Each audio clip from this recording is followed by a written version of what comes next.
Welcome to Transforming Relationship with Emotional Intelligence podcast. I'm so delighted to have you on today. So thank you Thank so you. much for joining me.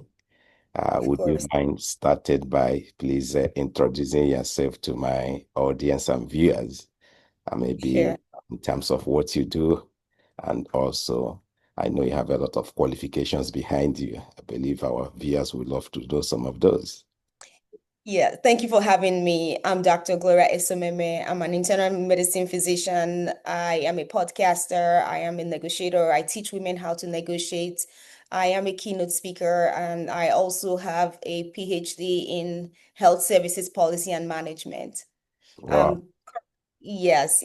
So that's my education qualification, but I'm Nigerian. I've lived in America, and I'm now in Dubai. awesome. Amazing. So glad to have you. You are welcome. And it's just Thank a great privilege to have you on. Thank you so very much for that wonderful introduction. And what a pleasure to have you on Transforming Relationship with Emotional Intelligence, where we focus on what we can do to help physicians. And here we have a physician, so much to learn from you today. One of the That's things we are witnessing, particularly a place like in London or United Kingdom, is that a lot of doctors are maybe struggling in terms Mhm. of the work they do. And here you are, a physician plus a lot of other things. What's your day-to-day activities like? Huh. That's a good question. There's something I heard Michelle Obama say one time. She said you can have it all, but you can't have it all at the same time. All right. So That's, it's just that's a good knowing, one.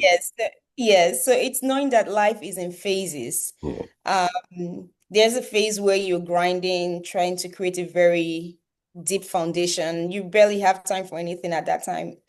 And then you start going, the higher you go, and then you knowing how to manage your time, manage your vision, your expectation, and then knowing the things to cut back on and the things to put your energy on.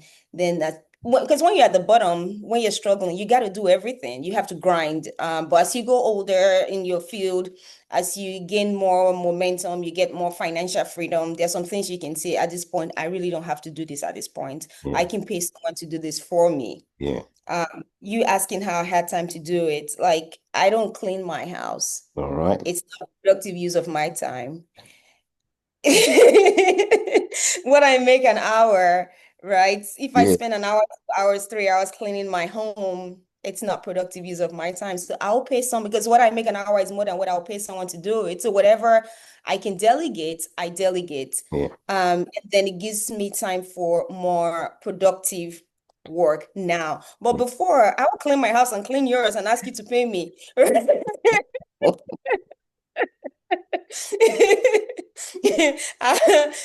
Yeah, so life is in stages. It's just that for people, they hold on to, even when they can afford to delegate at a cost, they hold Mhm. on to a lot and then it keeps you burnt out. Yeah, absolutely. Yeah, that's the experience or some of the things I've noticed with some of my clients. They Yeah, take on a lot. And just talking about paying somebody to do something that maybe you pay less to do than you doing it, which is a very yeah, good economic use of your time, really. It's economic. correct.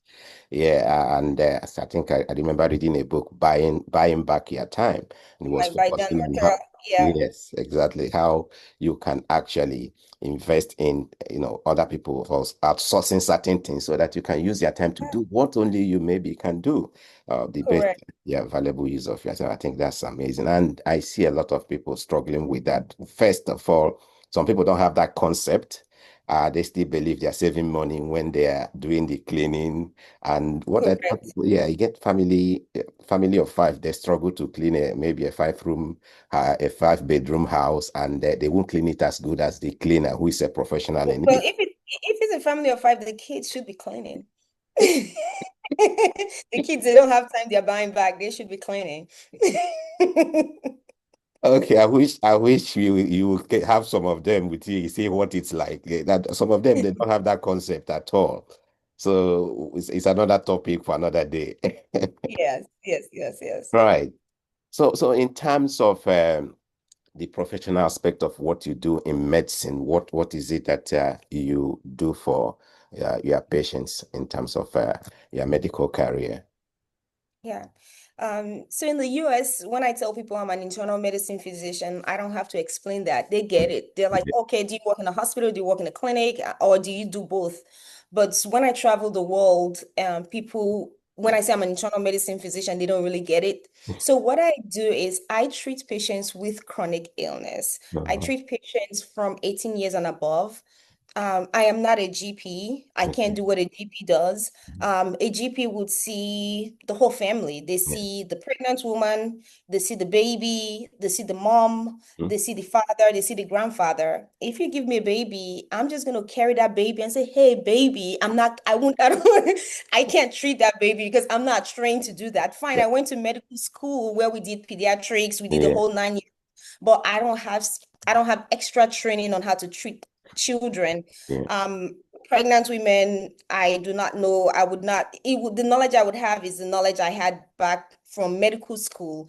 I have not seen a pregnant woman in, geez, almost 16 years. That was the last Oh, time I treated a pregnant, almost 16 years. That was when I did my house job in Nigeria, 16, 17 years ago. That's when I did my house job in Nigeria. So it's not what I do. But if you're sick, you're very sick, you have COPD, you have asthma, you have diabetes, you have hypertension, you have anemia. mm. That's our bread and butter as internal medicine physicians. So Right. the way it's structured is such that you have internal medicine as the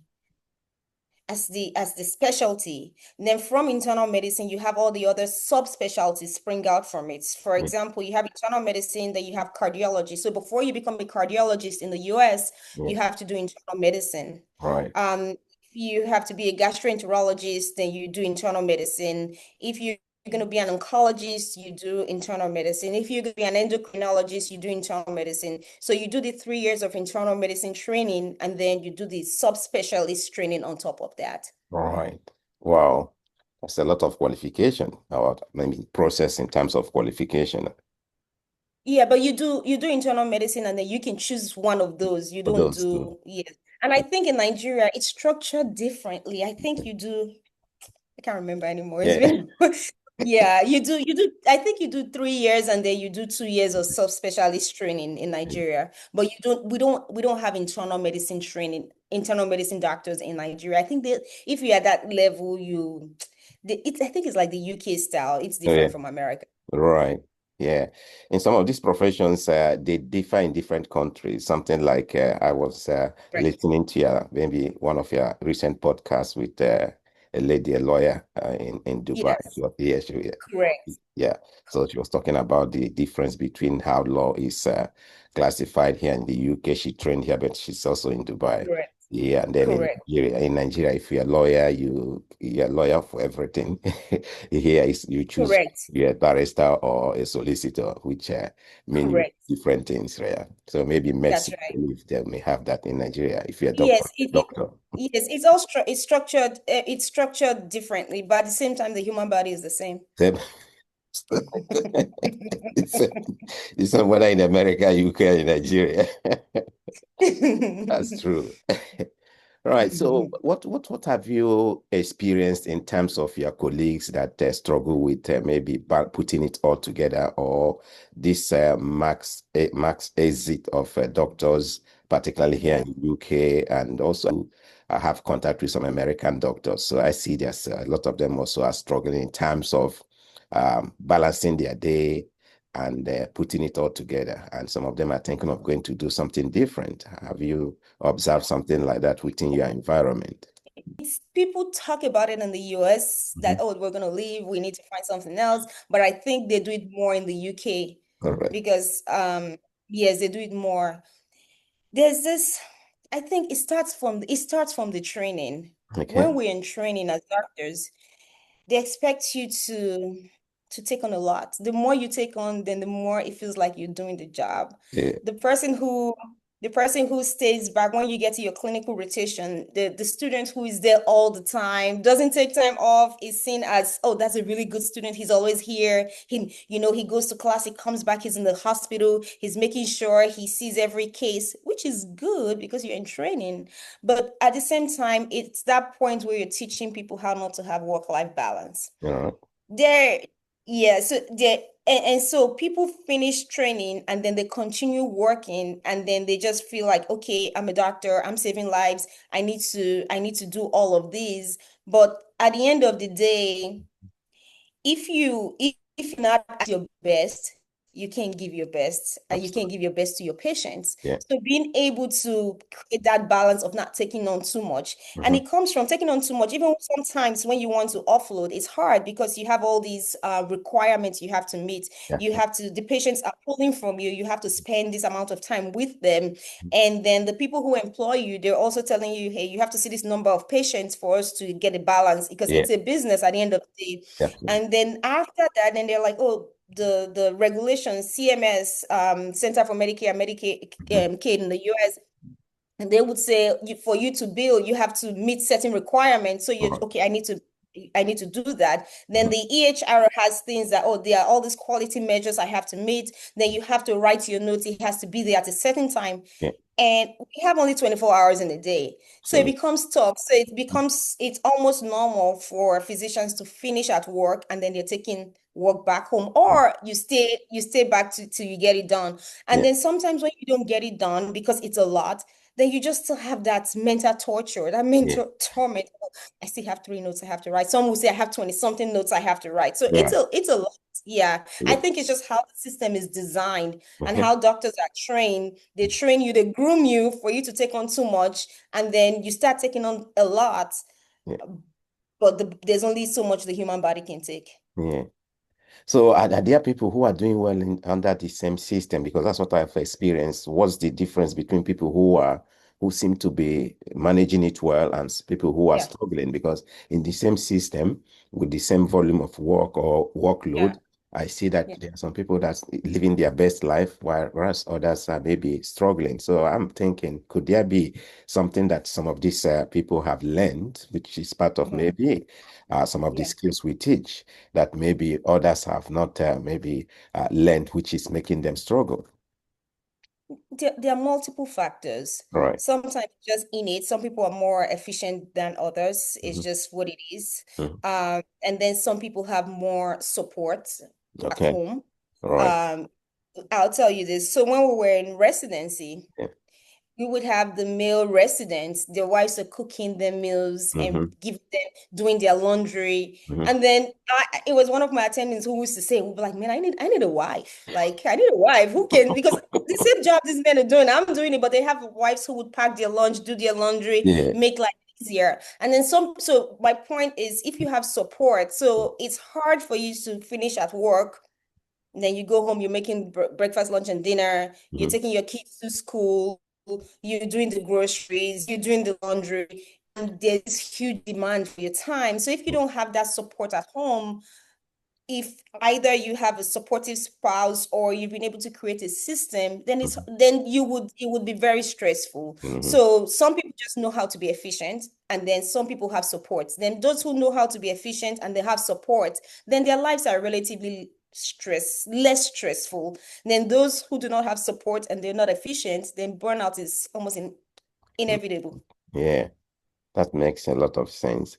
And yeah, I think from my experience, a lot of physicians, doctors, we call them also, need some, in terms of structure. I think that's one of the things that have helped a lot of them that I know, having a good structure, having that discipline to maybe have priorities, set Yeah, boundaries, and maintain that self-discipline to keep to the structure that I've created or what works for them.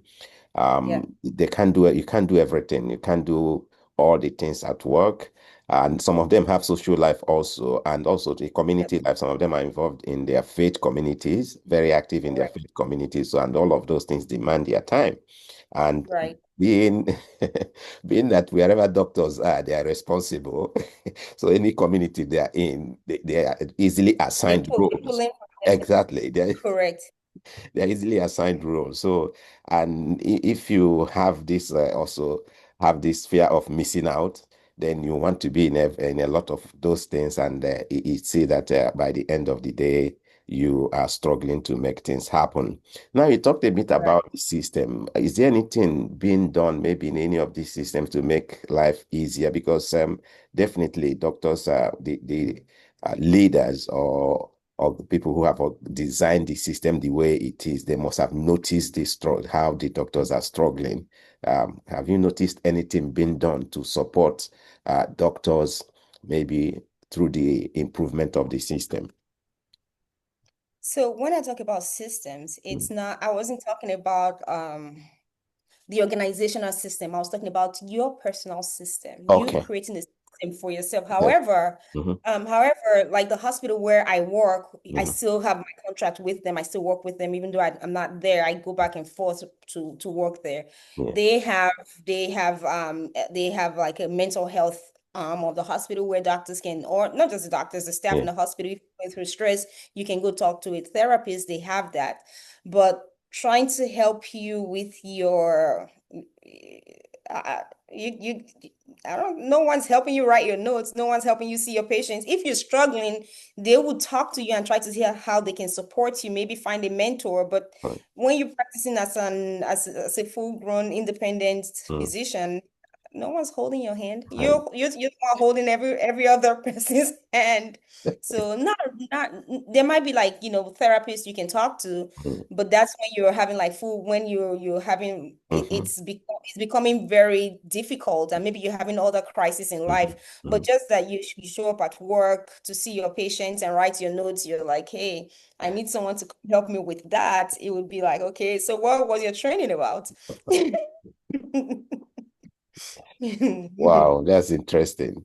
Yeah, Yeah, that's good to know that really doctors have to do all these things to support people, and a lot of them are equally very good at what they do, and yeah, they go all out to give their patients the type of support they need. And I believe that they too need a level of support to be able to cope with the things they do.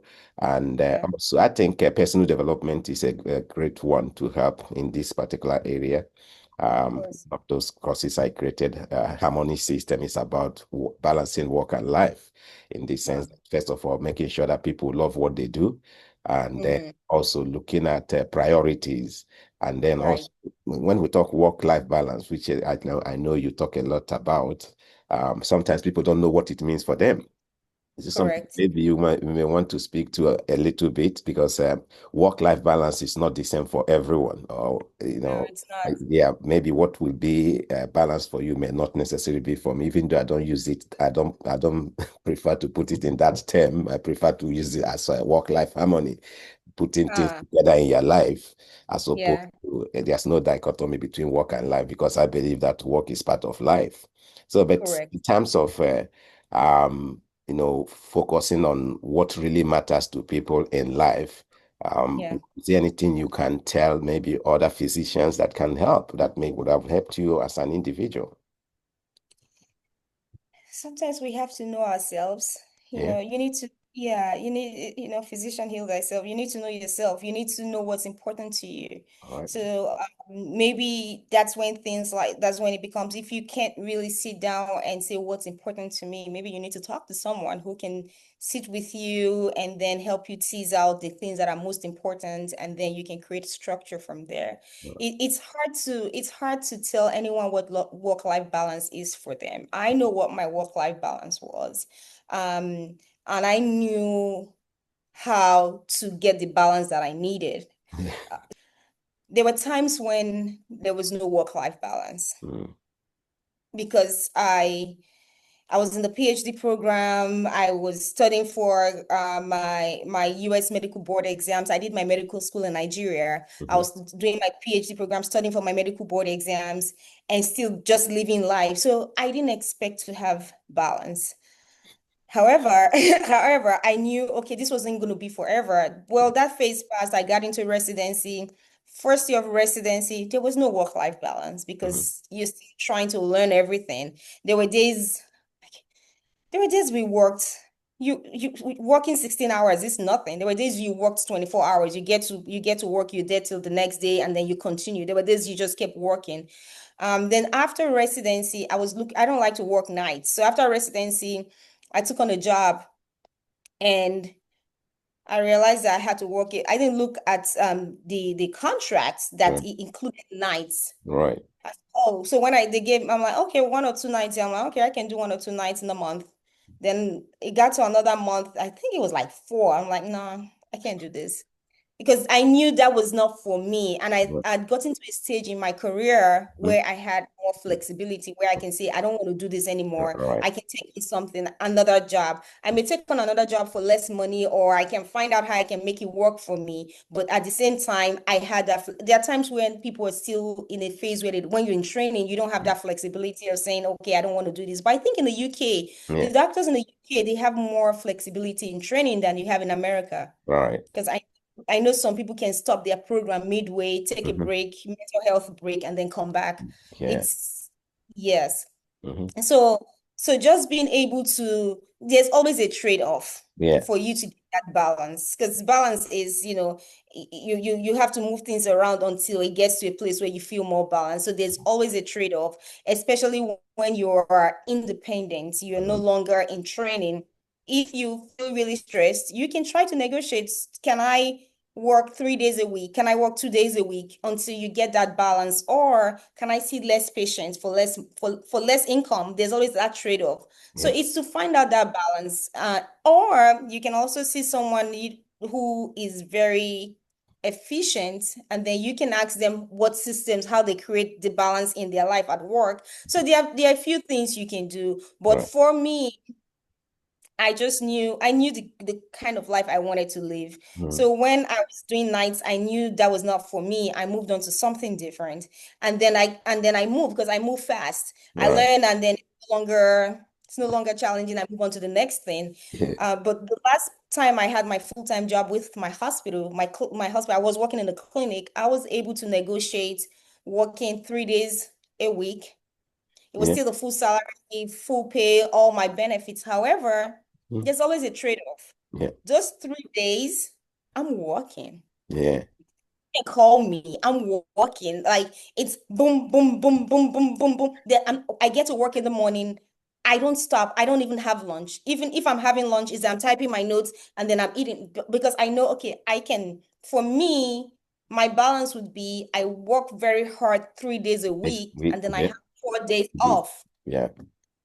There's always a trade-off. So Yeah. that was my trade-off. Some people go like, no, I'd rather take it in little bites, take it Mhm. Monday, Tuesday, Wednesday, Thursday, Friday, and then have my weekends off. So Yeah.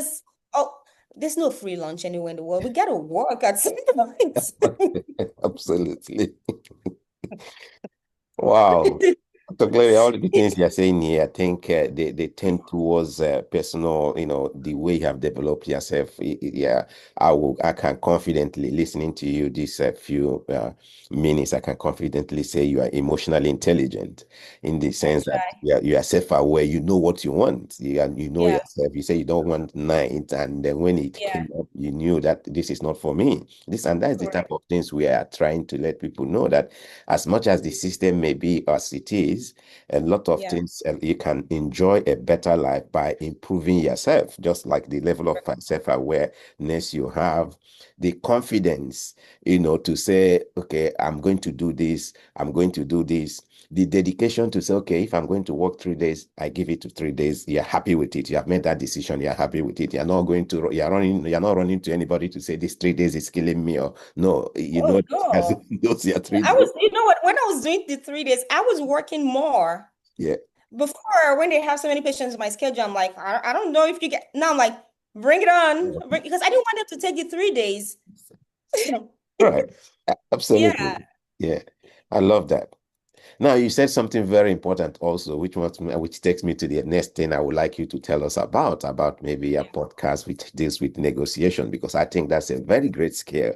Apart from the benefit of it in commercial negotiation and employment negotiation, I think there's a lot of negotiation in a lot of things in life, including even when you're already in a job. In fact, even in family setting, there's still a lot of Sure. negotiation that go on. You mentioned earlier on that if you have support at home, but sometimes for you Correct. to have support at home, it entails having that negotiation skill. Tell us a little bit, maybe, in fact, as much as you can, about your podcast and how maybe this negotiation skill can benefit a lot of people in various ways. Yes. I Negotiation skill is a critical skill everyone should have. Right. Whether you are an entrepreneur, whether you are an employee, whether you have your solo business, whatever you do in life, you need to know how to negotiate. Mhm. And the basis of negotiation starts with you. First of all, you need to take stock and say, what do I bring to the table in this it's always a relationship. So what do I bring to the table in this relationship? Yeah. Okay. So when you know what you bring to the table, then it gives you leverage. The Right. problem there is that many people do not know what they bring to the table. They sell themselves short. Mm. Some skills that are very essential because it's second nature to them, Mhm. they take it as, oh, it's nothing. Then they start looking for their hardcore skills. Then sometimes some start to struggle with imposter syndrome, thinking they're not good enough. Oh, I Right. was just lucky to be here. Well, if they took you because you were lucky, then just hold on to your luck and then sit on that chair. If they called you, sit on that chair. Because they love your face. That's all right. That's still part of Yeah, it. yeah. Yes. So it's to know what you bring to the table. Yeah. And some of the things that you may even see as a disadvantage, maybe a strength Right. when you look at it much more critically. Mhm.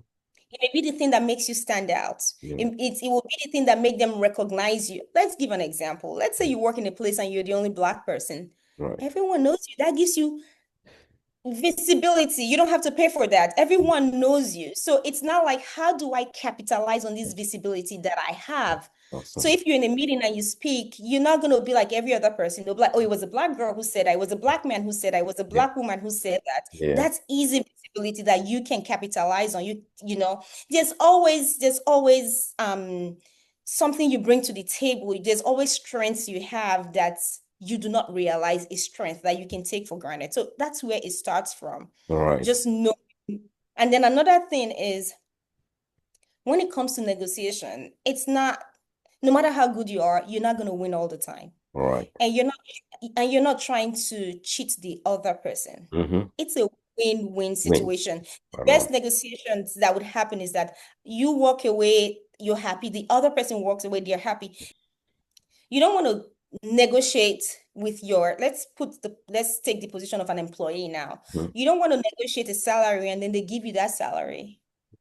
And then when it's time for you to produce, you're not producing enough to make your salary. Mm-hmm. So what I used to tell my team when I still worked in the clinic was, we got to make our salaries today. Mm-hmm. We got to make our salaries today. So at the end of the day, it's not just selfish. It's not like a parasitic relationship where Yeah. you're like, okay, whatever I can grab, let me grab it down. Or I'm not going to leave anything on the table.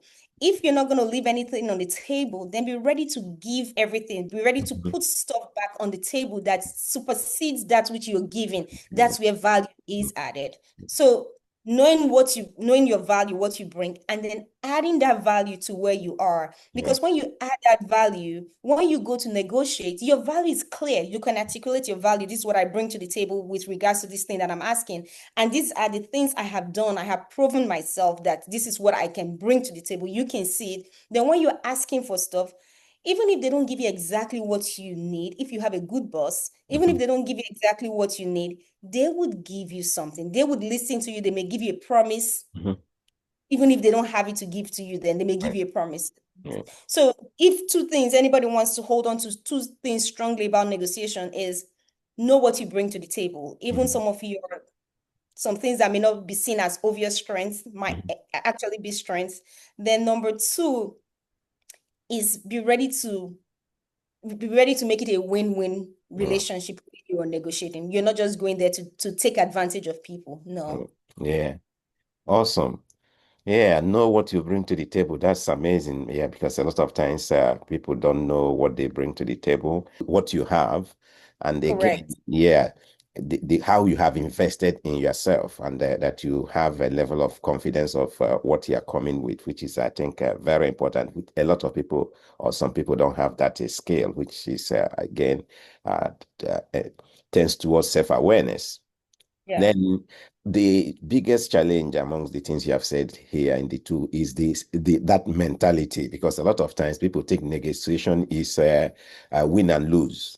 But the idea that it's a win-win, I bet it requires a level of mindset to be Yeah. able to think that way. A lot of Yeah. people have come up from that mindset where you are focused on what benefits me. If I get what I want, I don't care what happens to you, and which I think is not a very it's not a very generous. No, no, no. It's not a generous way of thinking. Yeah, And when you're not generous, at the end of the day, you're the one who's losing. The more you give, the more you get. absolutely. Yeah, I Yeah. think that's a very great skill to develop, where you can Yeah. see, okay, this is what I want, but I'm happy to. Then I don't want to go too far to the extent that it becomes what you're giving me becomes detrimental to yourself. Oh, yeah, Correct. Then the business closes, right? You work for yeah, someone, you're not making your income. How's the business going to continue? The person has to make a profit off you. Number one, the person has to be able to pay you yeah, and then make a profit off the service you're providing. absolutely, Yeah. absolutely. Thank you so very much for that enlightenment. Tell us a bit about your podcast. What's the name of your podcast? Who should listen to it? And then I believe it's something that a lot of people can benefit from. Negotiation skill is so much in demand. You negotiate with Yes. family, you negotiate at the airport, you negotiate everywhere. Everywhere you go. So on my podcast it's on YouTube. If you Yeah, search for my name, correct. Dr. Gloria Esoimeme, you will find me on YouTube and you find the podcast. Then I'm also I'm on Apple, I'm on RSS, I'm on the other platforms. You search for my name or you search for negotiation mastery with Dr. Gloria Esoimeme. So there are two negotiation masteries, but Okay. mine has a name assigned to it. So I'm thinking of changing the name just so Okay. there's no confusion. All right. Okay. Is the So, one that's specific for, it's all right. more for men and women listen, but mine is more for, it's geared towards women. Okay. Right. Yeah. Yeah, well, I listen to it, I benefit from it. So men should men should Thank listen you to it too. for Thank you listening. so very much. Yeah, so please locate her podcast. I think as you can see, this few minutes you must have learned a lot of things. Maybe start with her name. That may be the easiest way. So even if she changes the name of the podcast, you still know that it's her Yes, behind any yes, other you're name fine. she comes with. So, Dr. Gloria, before I leave you today, what will you leave with your colleagues, doctors, physicians that will be listening to this, and healthcare professionals that we did focus on? So, we're talking about enjoying the work they do, enjoying their life, and looking at you, having known you for some time, I can say you meet that standard. So, how would we get more people? To be like you, where you love what you do, love your life, and you are happy to wake up every day to do what you do. I think the first thing is, like I said, know the value that you bring and do not be scared. Mm. Do not be scared. If you are in a job where you don't feel appreciated, you feel you're in a job where they're giving you responsibilities that's unrealistic for you to ever meet, start working on your exit really fast. Don't sit down there and expect the system to change. If people who have been there years before you, they say, oh, this is how it's been, you're not going to change it. They're not going to change it for you. You leave that place. There are environments that are designed for people to thrive, Mhm. and there are environments that are designed for people to fail or Yeah, for people to burn out. yeah, If you are in an environment that's designed for you to burn out, no matter what you do, you would never get that work-life balance. You would right, never feel appreciated because it was not designed for that. right, However, if you move to the other environment where it's designed for you to thrive, you don't have to break your back. Whatever you do would grow. yeah, It would be seen. And then that way you would feel the joy Right. in working rather than you being in a place where you're not appreciated and you're giving so much, hoping to change them, hoping that, oh, hope one day they're going to see how great how great you are. They're not going to see it. They don't want to see it. They know, but they don't want to see it. So you might as well just leave once you have that financial safety net. You have the safety net financially to move. Do not waste time staying in a place where you're not appreciated. Right. Definitely. Like somebody said, they would rather prefer to stay in a place where they are celebrated and where they are being tolerated. Yeah. Yes. That's very important. And it's also about investing in yourself. You, like you said, at the training level, you may not have a lot of physicians may not have that option to maybe Right. negotiate that as you grow in your career and invest in yourself. I think that's very important. Investment in yourself may be a form of personal development, like the mindset, know, like developing your level of confidence. All these things are investment. Apart from the technical skill, the medical professional Yes. training, you still need to, Correct. develop yourself in terms of knowing exactly what you want and having that confidence to say, this is what I want. Now, in Right. terms of that flexibility of movement, it only happens with a level of confidence, a level of value or invested in you before you can maybe begin to do things like that. But I see that when people don't invest in themselves, they find themselves stuck in a place and they are the mercy of maybe their manager or their employer. In Right. 2003, I think there was this term that we were using very often, quiet quitting, right? Mm-hmm. People were, in a job, they just go to that job to fulfill they do the barest minimum to get paid at the end of the week or month. Right. And when I was addressing that concept, I was like, that's a lot of pain for somebody to be in It a is place like that. painful. Yeah, exactly. Because you are not yourself. You have to force yourself to not do what you know to do, enjoy what you do. Right. So I found it that really it wasn't a good place. First of all, in fact, a lot of people did it thinking that they were punishing the employer. But I was thinking, when I was listening, I said, I'm more concerned about this individual that is quiet quitting. First of all, I address the people who are quiet quitting unknowingly.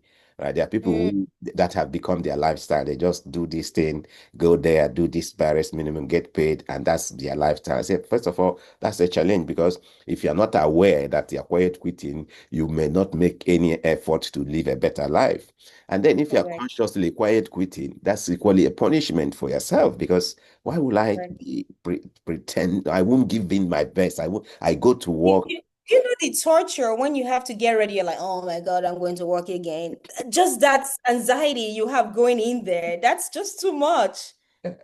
Yeah, absolutely. And one of the things I mentioned was that that means you have not invested in yourself enough to be able to say, I'm leaving this place because it doesn't fit me, it doesn't suit me, Right. it doesn't align with who I am or my future or my values. Yeah. So I think having that level of investment in yourself gives you this level of freedom to say, okay, if this thing is not working for me here, I'm not getting what I want here, I'm happy to take a leave or make a move to a different location. Right. Right.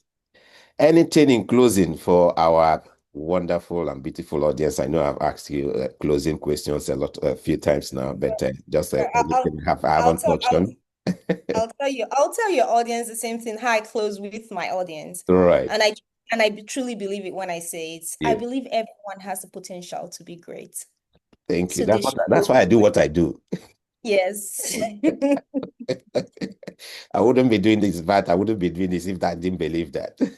Yes. So they should go be great. They have the Right. potential. All right. Thank you so very much. Thank you very much. I really appreciate your time. As you can see, she's very busy with a lot of things she does and all of the hats she wears, but still made this time for us. Thank you so very much. I can't thank you enough. I really appreciate you, and Thank you for having me. keep doing the good work you are doing, influencing a lot of people both in the medical field and outside. So I really appreciate you so much. Thank you so very much for gracing us with your presence today and teaching us, and we have learned so much from you. Thank you. Thanks. All right, there. Bye. Mhm. Bye-bye. Bye.